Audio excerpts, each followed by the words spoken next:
project that I've been working on. Right this way. Follow me.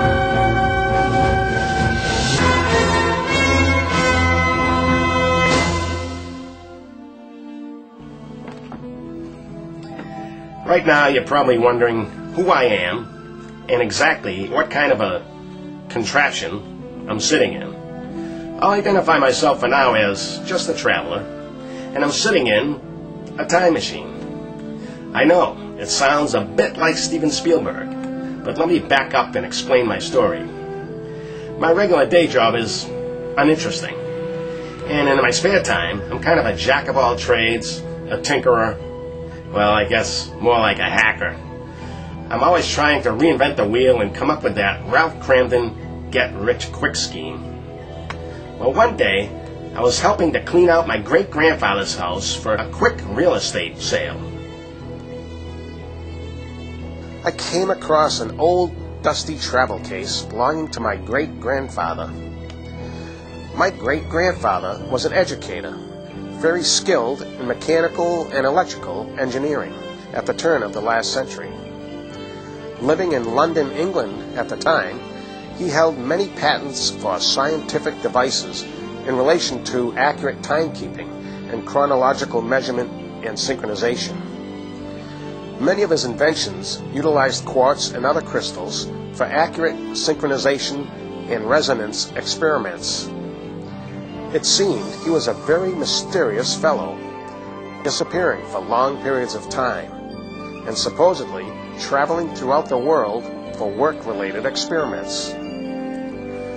I was a bit surprised, and at the same time curious, when I opened up my great-grandfather's travel case to find notebooks, one of them being a log of sorts, detailing some of his work experiments.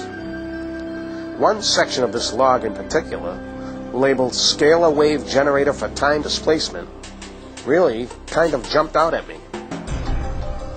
It contained detailed descriptions, sketches, and basically blueprints for the construction of this scalar wave vortex generator. Well, that was all I needed. I jumped right in to try to recreate one of my great-grandfather's experiments. Who knows, maybe I could even sell this device on eBay. Well, it soon became apparent that this device was no simple lab tool, but a Ferrari-sized machine with a cockpit and a seat for an operator, sitting in front of a spinning vortex generator and controlled by a funky, but for his time, state-of-the-art control panel.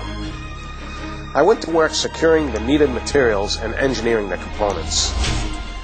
Following great-grandpa's logbook was relatively easy.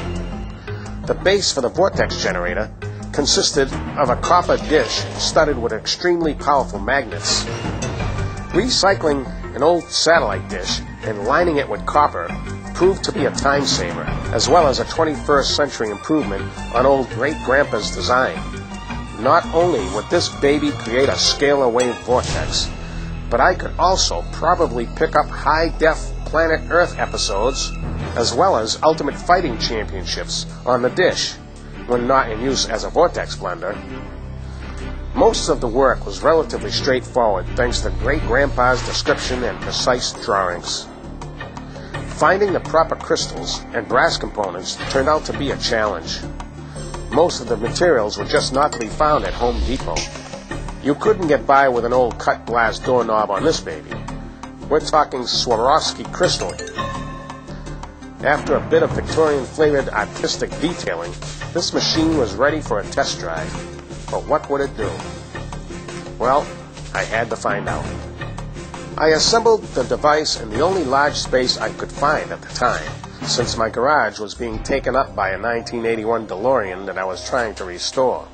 My buddy lent me some space in a closed storefront that he owned downtown on Main Street. It used to be a bicycle shop, and it had a nice display window facing the street.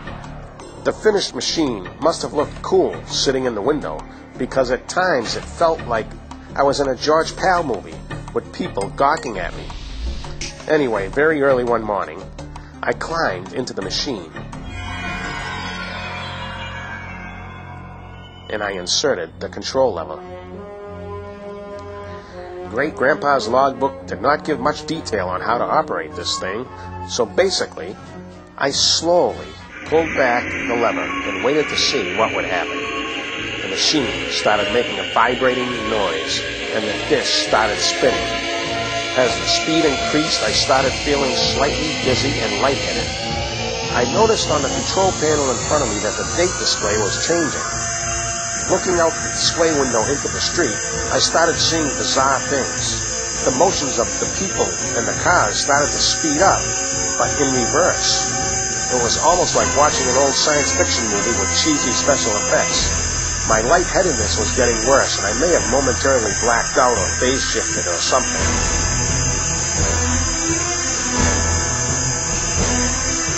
I slowed the machine down and stopped it. Something had happened. Something had changed drastically. I was still looking out over Main Street, but it was different.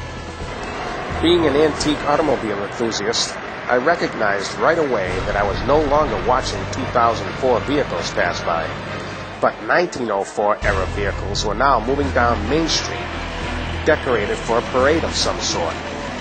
The people, their clothing, their signs, sounds, and everything was 1904. I glanced down at the control panel, and I could not believe it. It read 1904. I had traveled back in time. My great-grandfather had invented a time machine, and I was taking it for a spin, so to speak. Well, at this point, I decided to quickly return to 2004 to make sure that I could return in one piece. I slowly pushed the lever forward and watched as the bizarre effects repeated. I slowly but surely returned to August of 2004.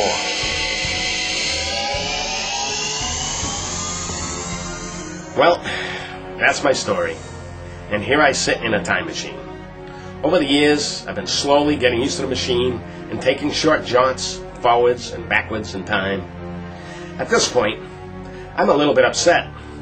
Earlier today, I traveled back in time to find my great-grandfather. I located him easily enough, but to my horror, a terrible mishap occurred, and I accidentally killed him when the horse I was riding suddenly reared and trampled him. Not knowing what to do, I panicked, and I returned back to the present time. Now, I know what you're thinking, but as far as I know, this incident has not affected anything in the present time. Woo! What was that all about?